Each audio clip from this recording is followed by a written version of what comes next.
Attitude Shaheen की तरह का है तो then definitely you can play a positive role. यहां पे इकबाल ने भी कहा है तू बसेरा कर,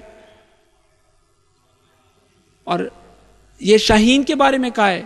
और आप शाहीन बन सकते हैं, आप में वो तमाम सलाहियतें मौजूद हैं अगर आप उस एटीट्यूड के ऊपर बात करते हैं। तो आपको उस एटीट्यूड को बिल्ड करने के लिए एक चेंज लाना पड़ेगा। You need to change your attitude. उसके ऊपर एक poem which I would like to go for, definitely that can add value. When you change your experience you change your thinking. When you change your thinking you change your beliefs. When you change your beliefs you change your expectation. When you change your expectation, you change your attitude. When you change your attitude, you change your behavior. When you change your behavior, you change your performance. When you change your performance, you change your life. When you change your life, you change your society. And this is what is required today, to change the society with your positive attitude.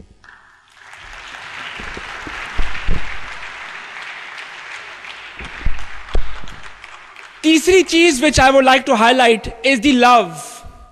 This is not girlfriend boyfriend love जो हमारा फिल्मों में चलता है आजकल वैसे बहुत ज्यादा। It is not like that. This love is with your, of course with your boss. जो आपके बड़े उनसे लव करें, जो आपके टीचर है उनसे प्यार करें, उनकी रिस्पेक्ट करें। That is the love which is missing here in this society today. ये एक इंडिविजुअल का रोल है। हमें अपने मातहत लोगों के साथ प्यार और मोहब्बत से पेश आना चाहिए, यह भी जरूरी है। अपने कोलीग्स के साथ प्यार मोहब्बत से पेश आना चाहिए, यह भी जरूरी है। ये उस तरह का एनवायरनमेंट बनाना बहुत जरूरी है। That is important to. Desire and dream. Every individual sitting here, the future workforce today must have desire and dream to prosper, desire to move forward, desire to go to that destiny which he intend to have right in the beginning. ये जरूरी है वो Dzire रखे अपने अंदर, ये quest रखे। Quest और हंगर जो है वो हमारी यहां पे आहिस्ता आहिस्ता खत्म होती जाती है आगे बढ़ने की।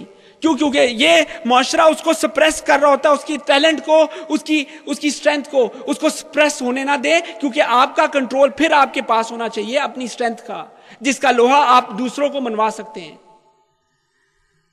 इंटरेस्ट। एक रिक्वेस्ट इस फ्यूचर वर्कफोर्स से मैं करना चाहूंगा, जो पांचवी चीज जो आप लोगों को कंसंट्रेट करना है, दैट इज द इंटरेस्ट पैदा करें। हर वो काम करें जिसमें आपका इंटरेस्ट है, वो काम ना करें जिसमें आप इंटरेस्टेड नहीं है। अक्सर हमारे यहां पे क्या होता है कि जबरदस्ती वालिद साहब कहते हैं कि जी आप ये करें, अपना इंटरेस्ट उनका रह जाता है साइड पे और वालिद साहब का इंटरेस्ट बीच में आ जाता है। ये अक्सर ये प्रॉब्लम रहती है। अगर बाप इंजीनियर है तो मैं भी इंजीनियर बनूंगा, मेरा इंटरेस्ट है नहीं, अगर नहीं है तो फिर भी मुझे करना पड़ेगा क्योंकि वालिद साहब की ख्वाहिश है।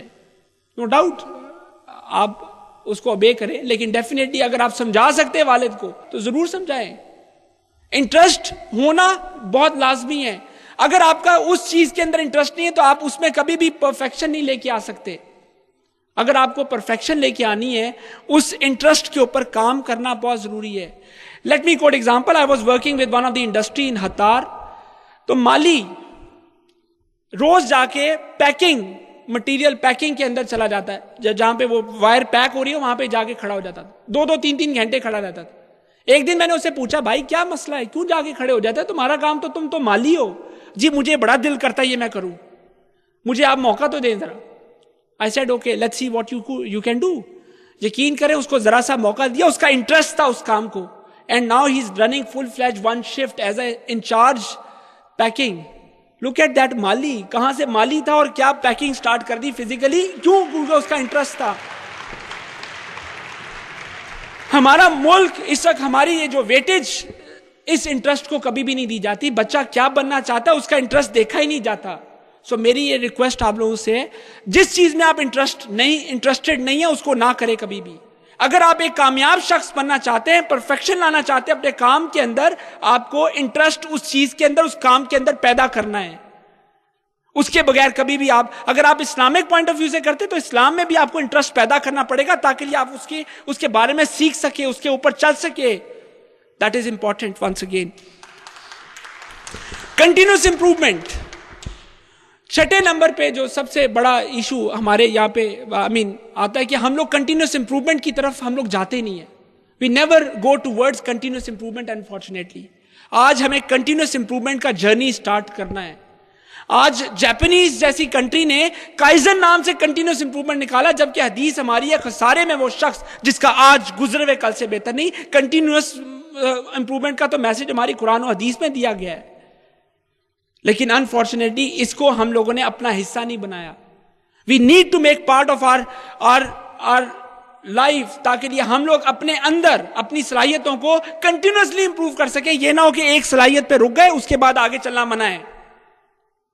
अगर आगे बढ़ना चाहते हैं तो यह इंप्रूवमेंट आपको अपने अंदर, अपने दिमाग के अंदर, अपने दिल के अंदर लानी पड़ेगी। आपको रचाना पड़ेगा इस कंटिन्यूस इंप्रूवमेंट को। नॉलेज एंड लर्निंग, इसका भी फुकदान स्पेशली क्वेस्ट और हंगर स्टूडेंट्स के हवाले से मैं बात करूंगा कि वो नॉलेज और लर्निंग की बात बहुत कम की जाती है। आज अगर गोरा कामयाब है तो वो इसी वजह से है कि हर स्टेज पे वो नॉलेज एक्वायर कर रहा है, नॉलेज को आगे लेके जा रहा है, नॉलेज को पाने की कोशिश कर रहा है। एक्सपीरियंस एंड स्किल्स,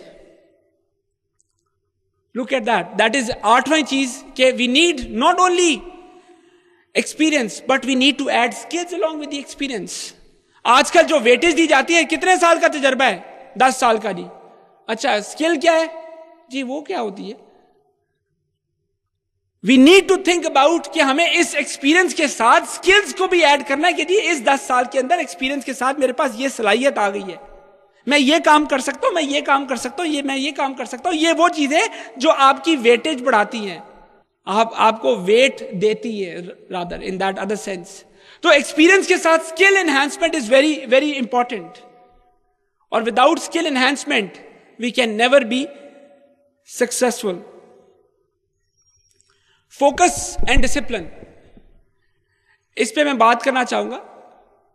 डेफिनेटली हमारा जो फोकस आजकल जो जितने भी फ्यूचर वर्कफोर्स यहां पे सब बैठे हुए, इनका फोकस और डिसिप्लिन क्या रहता है कि वो इंस्पिरेशन लेते हैं, सोचा कुछ और होता है, बनते कुछ और है।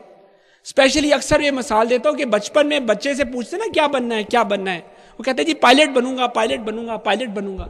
जब वो बड़ा होता है तो वो जहाज बन जाता है।